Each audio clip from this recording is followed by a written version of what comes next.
বলো তো? ও কি করবে? ওকে এসব বলার মানেটা কি? ও কি সারা রাত লাঠি হাতে চৌকিদারি করে ফাইল পাহারা দেবে? বাড়ির জিনিস বাড়ির ছেড়ে কোথায় যাবে বলো তো? খুঁজলে ঠিকই পাওয়া যাবে। আর তাছাড়া তুমি এমন একটা ভাব করছো যেন ফর্মুলাটা তুমিই আবিষ্কার করেছো। আরে না না, তা নয়। আসল কথা হচ্ছে একটা গুরুত্বপূর্ণ জিনিস পাওয়া যাচ্ছে না। সে দায়িত্বটা ছিল শ্রেয়ার উপর, আর শ্রেয়া সেই দায়িত্ব পালনে অক্ষম। দাদা তো ঠিকই বলেছে, ঠিকই বলেছে দাদা। সত্যি সে এত দায়িত্ব নিতে পারে? তুমি বলো, এরকম কচি বাচ্চা একটা মেয়ে, বয়সই বা কত, সংসারের দায়িত্ব ঠিক মতো পালন করতে পারছে না, সে নেবে অফিসের দায়িত্ব। এটা একটু বাড়াবাড়ি হয়ে গেল না বৌদি? কি গো দাদা, তোমাকে বলিনি? বলেছিলাম। এটা না তোমাদের অদ্ভুত একটা স্বভাব দুজনের। কিছু না জেনে শুনে অহেতুক চিৎকার চেঁচামেচি করে বাড়িটাকে মাথায় করো। তুমি জানো কি হয়েছে না হয়েছে? মাঝখান থেকে এসে কথা বলতে শুরু করে দিলে। ও তো ঠিকই বলছে, বেটিক তো কিছু বলছে না। তাছাড়া ও তো আগেই বলেছিল এই যে শ্রেয়া দায়িত্ব পালনে অক্ষম, সেটা তো আগেই বলেছিল আমাকে। শোনো, প্রশ্নটা সেইটা নয়। প্রশ্নটা কি হারিয়েছে না হারিয়েছে সেটা কি পুরবি জানে? আর শোনো পুরবি, অফিস করো না। অফিসে সব ঠিক আছে, যেটা হারিয়েছে সেটা শ্রেয়ার নিজস্ব একটা দরকারি জিনিস, একটা ফাইল। তুমি দেখেছো সেটা কোথায় আছে? আমি কি করে দেখবো বাবা? ওদের ঘরে তো ঢোকারই কোনো অধিকার নেই, আবার আমি দেখবো? কিসের ফাইল গো বৌদি? ওদের খুব দরকারি একটা জিনিস, ওদের ব্যবসার খুব দরকারি জিনিস। সত্যি দরকারি জিনিস তুমি হারিয়ে ফেললে? হ্যাঁ, একটু তো সাবধান হওয়া উচিত না বৌদি? কিসের দরকারি ফাইল গো? কিসের? ওই ওদের মাসলিনের ফর্মুলাটা। কি কাণ্ড, কি কাণ্ড! সেটা তো সাংঘাতিক একটা জরুরি দরকারি ফাইল, সেইটা তুমি হারিয়ে। ও দাদা, দাদা এবার কি হবে? কত বড় ক্ষতি হয়ে গেল আমাদের। হ্যাঁ বোঝো, বুঝবে বুঝবে, আরো শ্রেয়া করো, বুঝবে। আরে দাঁড়া দাঁড়া দাঁড়া, আমাকে একটু ভাবতে দে। হ্যাঁ, আমাকে তো ধমকাবে আমি যে সত্যি কথাটা বলে ফেলি। কত বড় ক্ষতি হলো। আরে ফোন এসছে, রূপমের ফোন। হ্যাঁ বল রূপম। হ্যাঁ বাবা, তোমরা কোথায়? আমরা এখন বাড়িতে আছি, বেরোতে পারিনি, এক্ষুনি বেরোচ্ছি। তাহলে আমি কি করবো? আমি দেরি হয়ে গেছে তো, আমি চলে যাই সিং এর কাছে ডিরেক্টলি, মিটিংটা শুরু করে দিই, তারপর তোমরা এসো। তাহলে ও আবার অফিস থেকে বেরিয়ে গেলে তো মুশকিল হবে। হ্যাঁ সেই ভালো, তুই মিটিংটা স্টার্ট কর, আমি এক্ষুনি আসছি।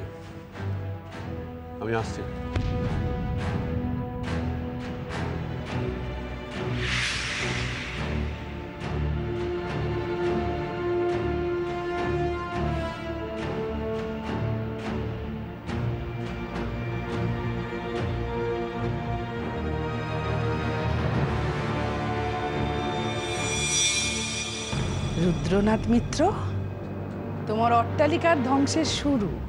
এবার দেখো আগে আগে হোতা হ্যায় ক্যা।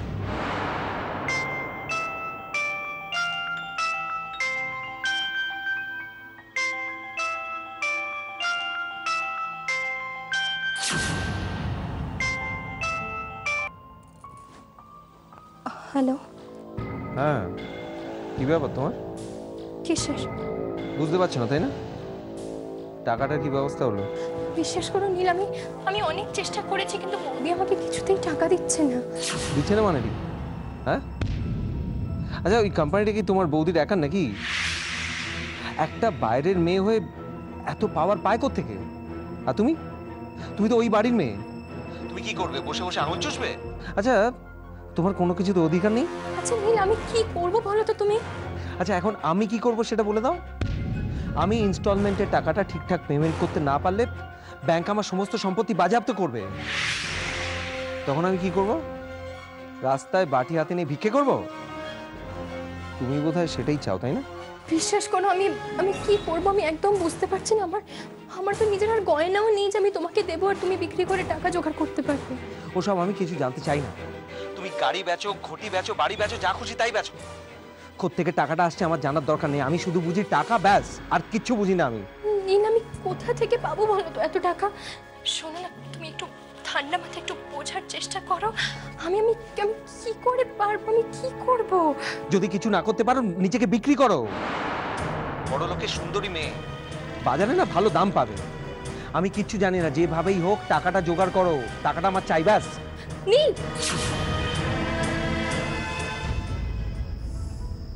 নীল নীল আমার স্বামী হয়েও আমাকে কথাটা বলতে পারলো শরীর বিক্রি করার কথা। আচ্ছা প্রমিলা, তোমার এই সারপ্রাইজ দেওয়ার ব্যাড হ্যাবিটটা বন্ধ করবে? Wait Biswanath, wait. এত এক্সাইটেড হওয়ার তো দরকারই নেই কোনো। আশ্চর্য, তোমাকে ফোনে এতবার করে জিজ্ঞাসা করলাম কেন এত জরুরি তলব, কেন ডাকছো, তুমি একটা কথাও বললে না। তুমি খুব ভালোভাবে জানো কাল থেকে আমার কিরকম হেকটিক শিডিউল চলছে, কাজের অসম্ভব প্রেশার, রাত্রে পর্যন্ত একটার পর একটা মিটিং করছি। জাস্ট মিস্টার দীক্ষিতের পার্টিটা অ্যাটেন্ড না করলে আজকে খারাপ দেখাতো, তাই সেটা অ্যাটেন্ড করে এই বিকেলে ফ্লাইট ধরে ফিরছি। বিশ্বনাথ, আমাকে দেখে তোমার যতটা রাগ হচ্ছে আমার কথাটা শুনলে ঠিক ততটাই তোমার আনন্দ হবে। তোমার সব রাগ, তোমার সব ক্লান্তি কথাটা শোনার পর নিমেষে উদাও হয়ে যাবে। আর মিস্টার দীক্ষিতের পার্টিতে যাওয়ার তো কোনো দরকারই নেই, এখন তো তোমার নিজের পার্টি থ্রো করার সময় এসে গেছে।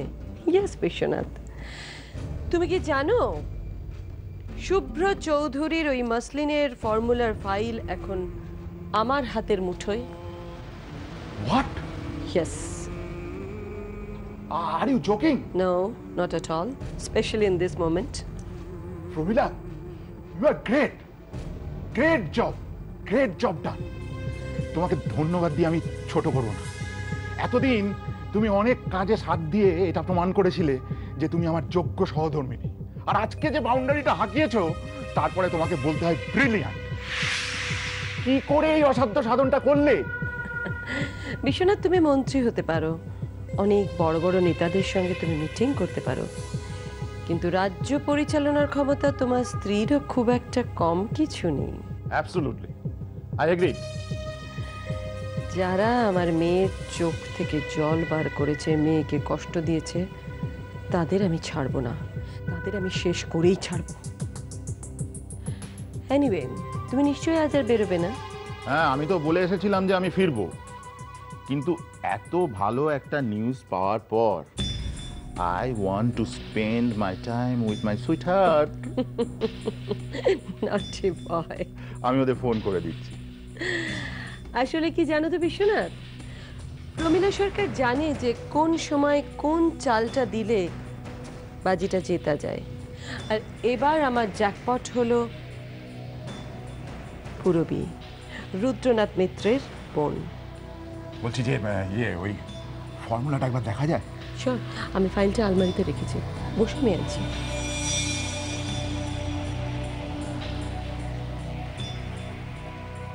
Very good.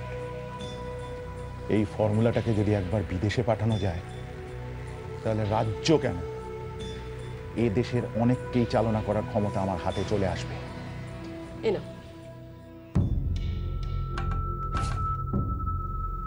এরা দেখবে টেক্সটাইল মিনিস্টার বিশ্বনাথ সরকারের ক্ষমতার দৌড় কতখানি।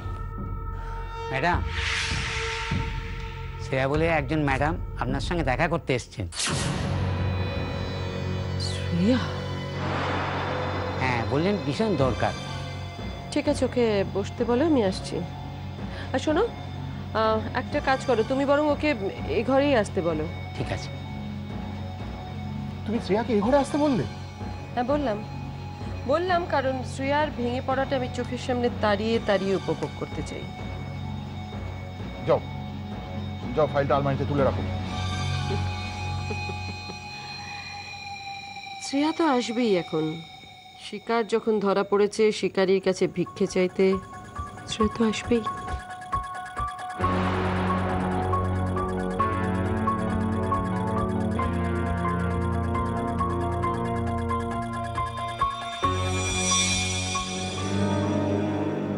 বাইরেটা না ভালো করে দেখে নিলাম, কেউ আমার আপনার কথা আড়ি পেতে শুনছে কিনা।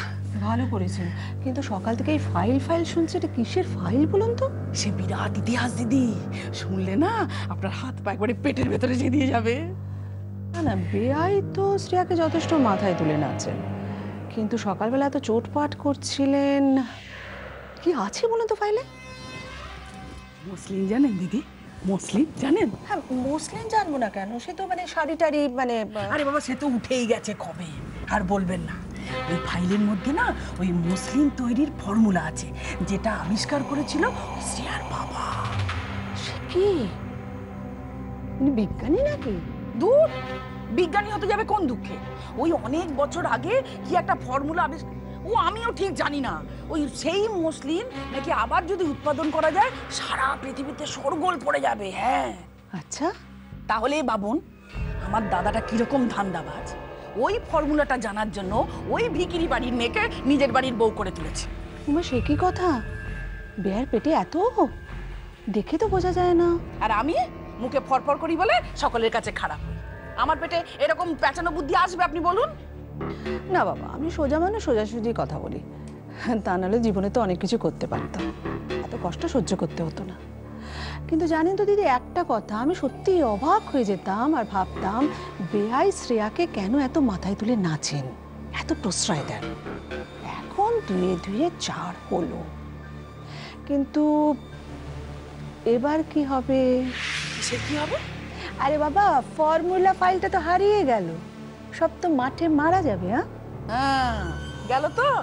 ভগবান আছে মাথার উপরে, তুমি কাউকে বিপদে ফেলবে দেখবে নিজেই গাড্ডায় পড়েছো।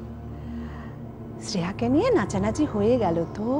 হবে না, আপনার সামনে বলে বলছি না দিদি। রূপসা রূপম দুজনেই আমার খুব প্রিয়, কিন্তু রূপম ছেলে বলে তাকে এটা লিখে দিচ্ছে সেটা লিখে দিচ্ছে। কেন রে বাবা, মেয়েটা কি বানের জলে ভেসে এসেছে নাকি বলুন? Very sad. কই একবারও তো বলিস না এটা আমার রূপুর জন্য, এটা আমার নীলের জন্য।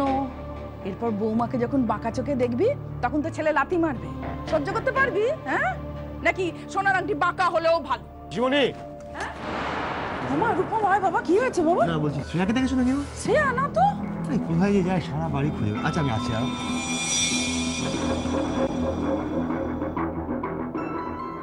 দিদি, বইয়ের মান ভাঙাবে গো, মান।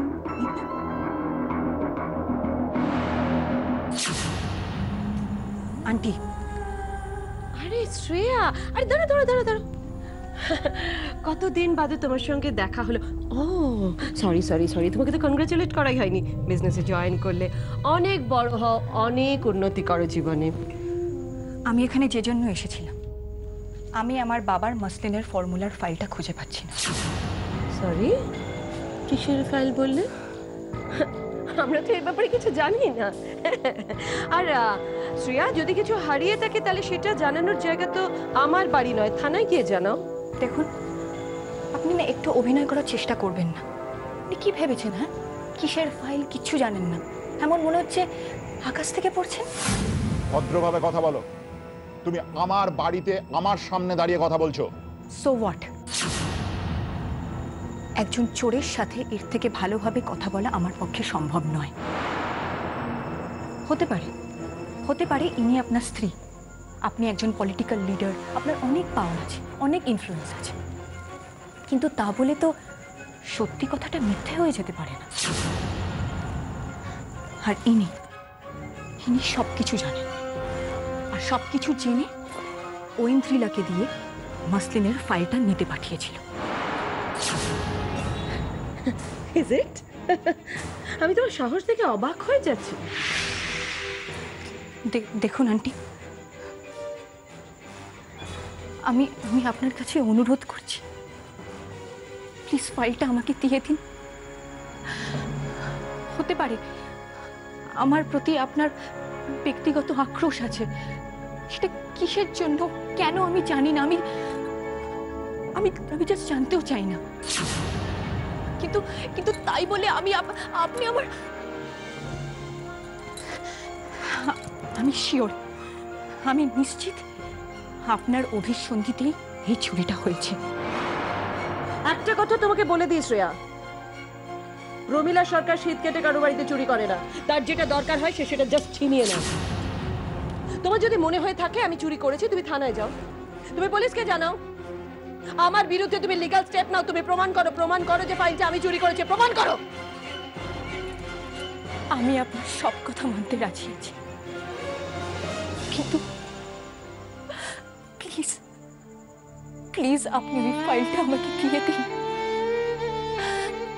আপনার তো আমার সঙ্গে শত্রুতা, এর মাঝখানে আপনি আমার বাবার স্বপ্নকে প্লিজ টেনে আনবেন না। ও ওই ফাইলটা আমার বাবার প্রাণ। আমি আপনার কাছে হাত জোড় করছি মিসেস সরকার, প্লিজ প্লিজ। সত্যি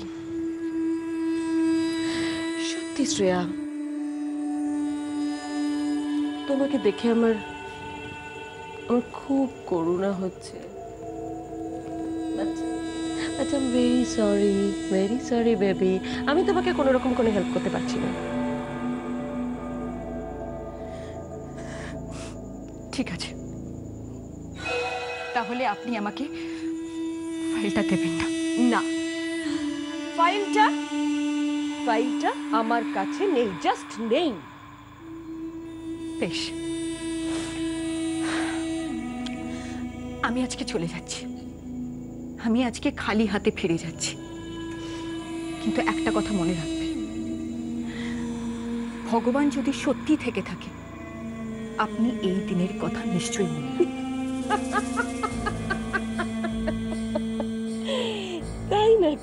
তাই নাকি শ্রেয়া? কি করবে তুমি? আমি কিচ্ছু করব না, যা করার উনি করবে। আপনার মতো মানুষের দুর্দিনে ভগবান যেন সত্যি আমার হাত পা বেঁধে দেন, আপনার প্রতি করুণা করারও সুযোগ যেন আমাকে না দেয়।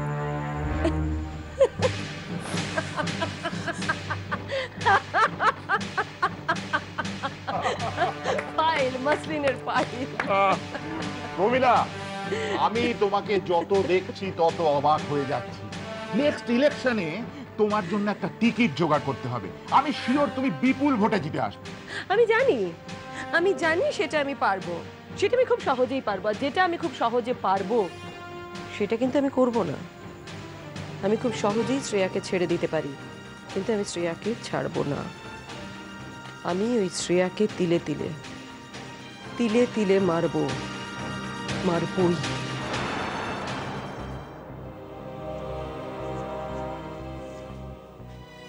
আরে কখন আসবে? বাবা, আদি ভাইয়ের আসার সময় কি পেরিয়ে যাচ্ছে? না তা না, আসবে তো। বাবা আসবে, বিশ্বাস করো আসবে। তুমি একটু চুপ করে বসো না, এত কেন ধৈর্য? কেন পায়চারি করছো কেন? হ্যাঁ গো, হ্যাঁ মেয়ে কি আর কারণ নেই নাকি? নাও ধরো, সে অফিস পত্র বাড়ি সব ছেড়ে হুড়মুড় করে চলে আসবে। মা একটা ব্যাপার জানো তো, এই যে দিভাই আসছে তারপর কিন্তু বাবা আর আমাকে চেনে না। বাবা দিভাইকে পেলে কাউকেই চেনে না। আরে তোমরা কি তখন থেকে শুরু করলে? কি হচ্ছে কি এটা? কুকুকে আমি অনেকদিন দেখিনি, দেখতে ইচ্ছে করছে তাই দুয়ার নয় বলেছি। তোমরা তাই নিয়ে এমন করছো আমাকে। বাবা, কুকু কুকু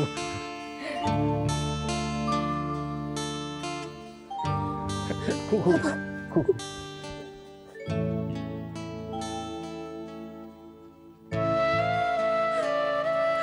বাবা,